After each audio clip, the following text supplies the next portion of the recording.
man. Focus. We got our guy. Oh my gosh. And most importantly, Oh my gosh. actual lore. Hello again, YouTube. How are you guys doing? Hope y'all having a wonderful day today. I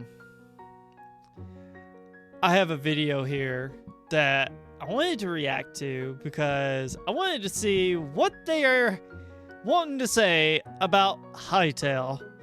And if you do not know, it is a new game that has come out. It's still in early development, I think, or early access.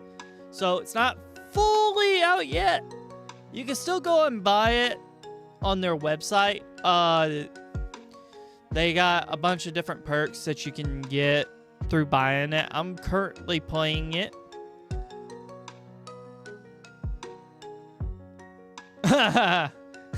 Riot Games seething now they see what they passed up on. Ah, yes. Yes. Good. But, yeah, the biggest thing people are trying to say that is that this is Minecraft 2 for some unknown reason. Even though, I mean, it has some similarities to Minecraft, but it's more adventurous. It's more of an adventuristic game than it is building and crafting. But if you don't know, I'm currently playing it on stream. I'm not sure if I want to upload the videos to YouTube yet.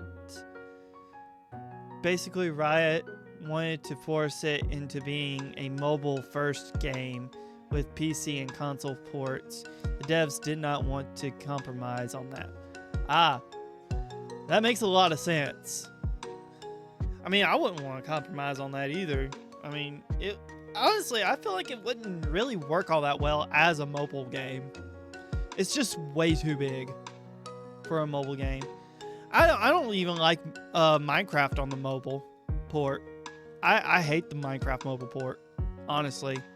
And I have played that one, and it's just not good, like, at all. So, not sure if this next part is true, but apparently they scrapped all the work they did under Riot. Oh, okay. So I'm assuming that the bits that we're seeing in the game right now is all that they had to redo, essentially, is what you're telling me here. Anyways, yeah, I wanted to see this game theory. Game theory, is Hytale the next Minecraft? I think they're trying to ride off the high of the Hytale thing right now, so. Minecraft 2 is here, and it's called Hytale. And just like Minecraft, it is chock full of sweet, juicy lore. We've just got to explore a bit to find it.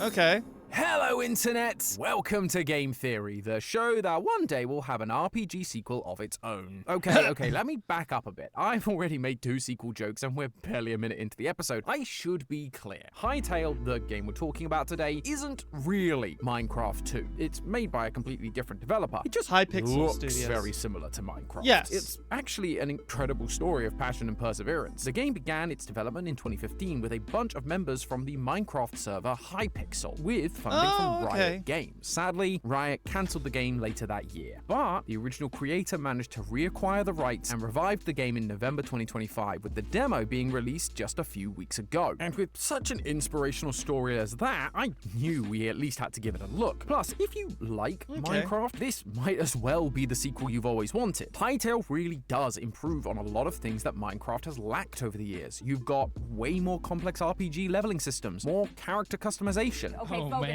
Focus. We got our guy. Oh my gosh. And most importantly, actual lore. We've spent the better part of a decade figuring out the lore of Minecraft. So it's not to say there isn't any, but while Mojang is going for the all stories are canon route, Hytale has a canonical story which they were building towards until the game got shut down. But just before the demo's release, the team posted about how they wanted to handle the lore going forward, basically saying that while yes, there was a bunch bunch of lore being hinted at beforehand, they wanted to reassess it all and make sure it all fits with the story they want to tell. So if it's not in the game right now, it may or may not return in the future, which felt like an invitation to dive in. With this essentially being a lore reset and it being most people's first time experiencing the game, I figured it was the perfect opportunity to jump in for myself and explore the lore firsthand, see what pieces we can put together with what exists and where things might be heading in the future. So this is gonna be a little bit different. different. Blocky hand, loyal theorists, as we head through the portal to discover the lore of Hytale. When you boot up the game and choose to enter a world, you get the choice of what mode Hold on. Why is this man? When you boot up, why is this man wearing a pink skirt and pink shoes? What the heck? Not saying anything's wrong with that, but he doesn't strike me as the type of guy that would wear that stuff. That's actually a little bit funny.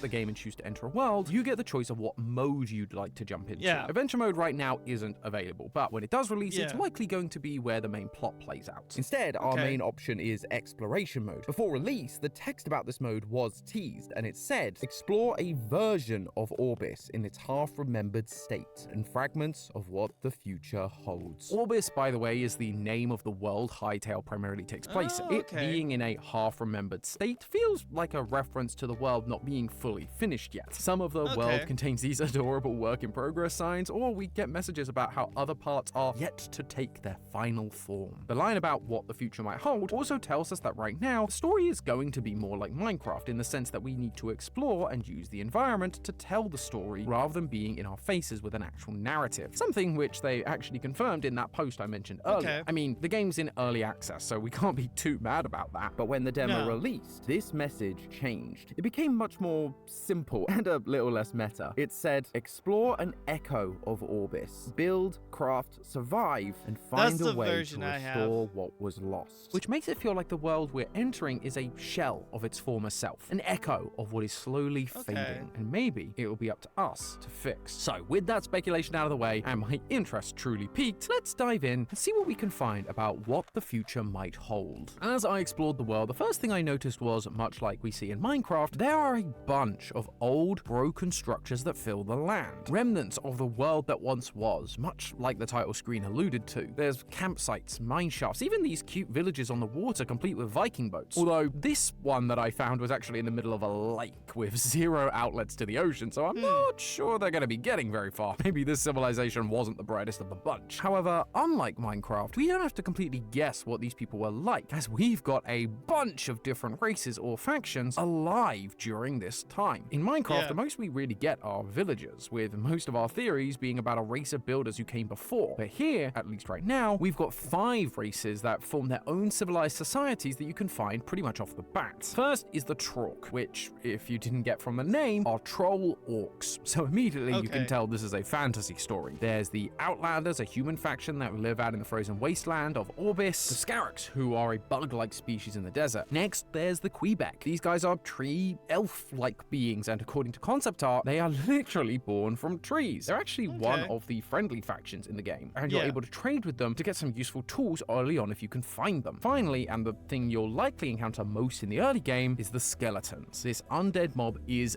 everywhere. Sometimes just out in the open plains, sometimes in small camps and mine shafts, but sometimes you can find large groups of them inside fort-like structures. Now, it doesn't feel like these guys are just a race of skeletons that just exist in this high fantasy world. There are bones laying all over these fortresses, and they're all wearing tattered clothes, like the kind you'd expect to find on a decaying body that had been left to rot out in the wilderness. Their eyes are also glowing with this unnatural cyan hue, similar to the fires you can find lit in some of their fortresses. It feels like there's some magic going on here, like they've been reanimated, which would align with this old piece of concept art. So the question becomes, what is reanimating them and why? Well, when I took a closer look at the outfits they were wearing, I noticed something. On the chest plate of the soldiers was this symbol, a triangle with 5 branches coming off the top of it. There's a similar symbol on the banners that adorn the fort, and it's on the shield of the statue, so clearly it's important to these skeletons, or at least who they used to be. And the answer for that lies in one of the other structures I've not yet mentioned, and one that is kind of central to your whole adventure. The Temple of Gamer Subs? Wait, that's not naturally generated. Editor, did you sneak into my world again?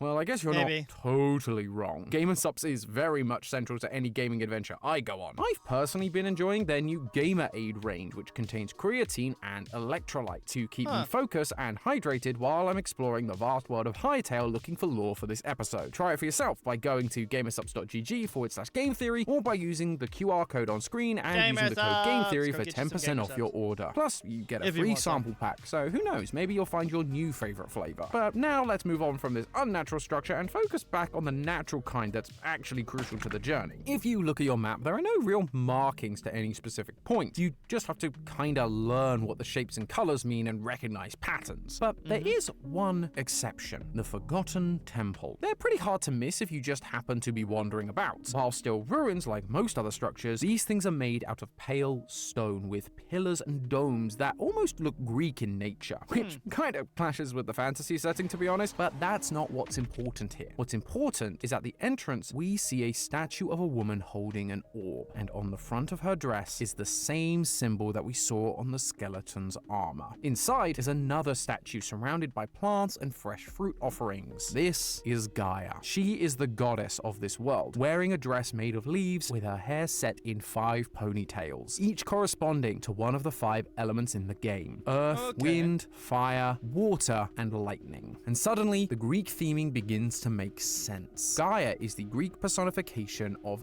Earth, the mother of the Titans, the Cyclopses, the And I think that's where the name Mother Nature comes from, is that whole Greek belief of Gaia being like the mother of Earth kind of thing.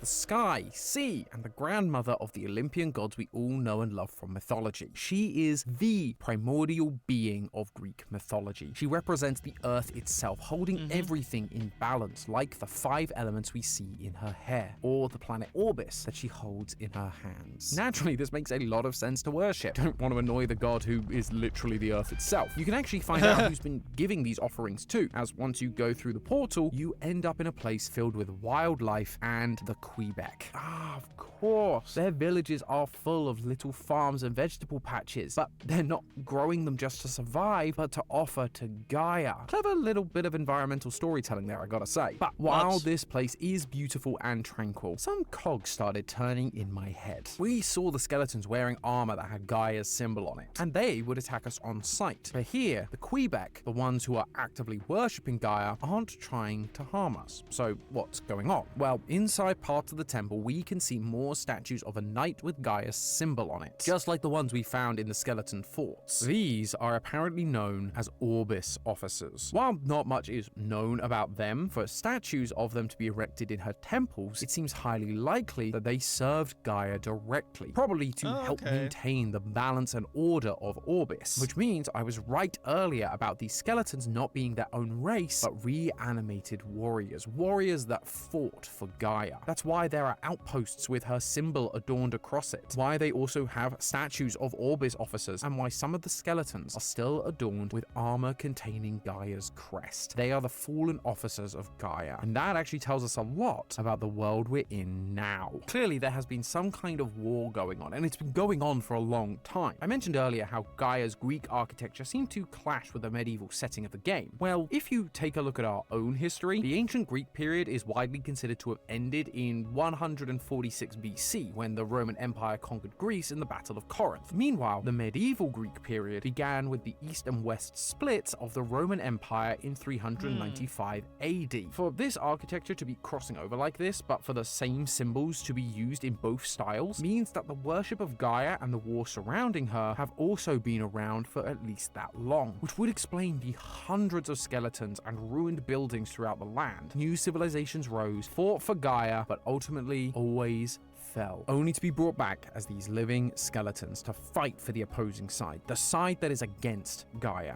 and anyone that could be seen as working for her, i.e. us. They are now wolves wearing sheep's clothing. But then, who is the evil force desecrating these former heroes' legacy? Right now, if you're just playing the game, it's not entirely clear. The only real clue we really have is in the heart of the Forgotten Temple. If you go into the very center of the structure, you'll find the Heart of Orbis, which gives you access to one of the game's main objectives, acquiring memories. By witnessing any creature of Orbis, you obtain contain a memory of them, which you can then bring back here. But the key detail is in the message we get explaining this mechanic. Quote, Void's curse keeps Orbis locked away, but there may yet be a way to break it. A deity rests within the heart of Orbis. Seek out memories of Orbis's myriad creatures and record them here to restore her will. This matches up to some of the concept art from when this place was called the Temple of Gaia. In it, we can see Gaia asleep on her throne inside the temple with these crimson thorny vines surrounding her and consuming the temple itself. Based on this in-game message, it seems pretty clear that this stuff represents Void, which on its own doesn't mean a lot. It's clearly the dark force we're looking for, but what Void actually is, the game itself isn't super clear about. Thankfully, this is where more concept art is here to help. Earlier I told you that there were 5 elements: earth, fire, water, wind, and lightning. But that wasn't entirely truthful. See, on the concept art for the elements, there's a 6th element smack dab in the middle. And at this point, I'm sure you figured out what it is. Void. A dark element that is used to corrupt and destroy. In the creative mode for the game, there's actually a Void invasion portal that you can place. Though it doesn't do anything right now, it does tie into this idea that the Void is the thing invading the land of Orbis and opposing Gaia, putting her to sleep. I mean, it's an invasion. Clearly they weren't invited for a friendly tea party. Interestingly, on that same piece of concept art, there's another set of symbols known as the Evil, or Varin Mark. Not much is known about the character Varin at this point, other than he is the master of void magic. So yeah, I think these two things might be related. Sadly, Varin isn't a name that shows up in Greek mythology, or any mythology for that matter. So there wasn't a huge amount I could dig up about him directly, but I did look into any kind of opposing force for Gaia, and the thing that came up was literally called Chaos. Chaos in Greek mythology is less of a person and more of a concept, the void that came before Gaia and the world as we know it. In mythology, it's not strictly an opposing force to Gaia. They tend to kind of work in balance with one another. Need to You kill can't Chaos. have Gaia without Chaos. However, as time has gone on, more modern interpretations have altered the story to pit these two against one another. Gaia is about balance and order, mastering the 5 elements and keeping them and the people of the world in perfect harmony, while Chaos is the opposite, wanting to throw off balance, causing people to turn on one another, leading to wars and inevitable destruction, taking everything back to the primordial chaos where it all began. It would appear that Varin is that personification of chaos. He is invading the world, throwing off the balance, silencing Gaia, and returning everything to him and his control. His symbol can be seen in the forts of the Outlanders. The Outlanders are the human-like race that exists in the snowy wastelands of Orbis. But despite being a human like you, they are hostile towards you, just like most factions in this game. These guys are definitely on the side of Void, and with that in mind, take a look at their eyes. They're glowing an unnatural color, just like the skeletons that have been brought back to life and also attack us. Varin has been fighting against Gaia for centuries, and it seems like he's mostly won, but there is hope. On the loading screen of the game, we can see humans like us entering into a void portal, and on their armor and weapons is another symbol, the evil contained. We are the next generation of humans, here to contain Varin and his evil army. We can drive them back and collect the memories of Gaia to wake her and bring balance back to this world. But hey, that's just a theory. Who the heck is theory. Byron? Thanks for watching. That was interesting, to say the least, to think that there's such a force in the game that's going to be like the main bad guy, I guess. That's pretty cool. It's pretty neat to learn about. I haven't been inside one of the Forgotten Temples yet, so because there's like this huge freaking golem blocking the path, so I haven't been able to get past him. So yeah, that was very interesting. Didn't know that was going to be a thing. But anyways, if you enjoyed this, please leave a like and comment down below. And don't forget to hit the subscribe button. It really, really helps me out. And I'll see you guys in the next one. Bye.